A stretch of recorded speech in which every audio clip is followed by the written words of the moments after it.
طيب في سؤال هنا، هما ليه عاملين تايب مخصوص مسمينه ان تايبد فورم كنترول مثلا؟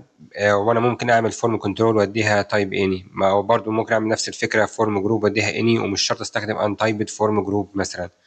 ليه بقى هم عاملين تايبس الجديده دي؟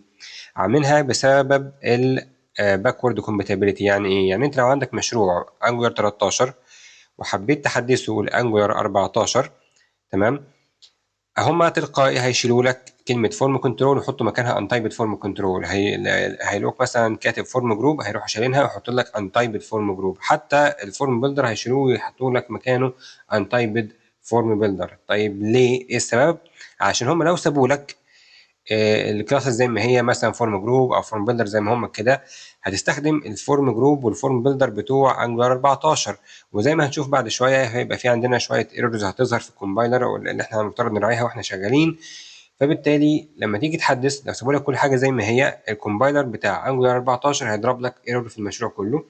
تمام. فعشان هم ما يخلوش المشروع بتاعك يضرب ويبقى شغال برضو حتى بعد التحديث، فهم عملوا التايبس الجديده دي علشان بس ايه، المشروع بتاعك ما يضربش. ودي معنى كلمه باكورد كومباتيبلتي، يعني التوافق مع الاصدارات القديمه.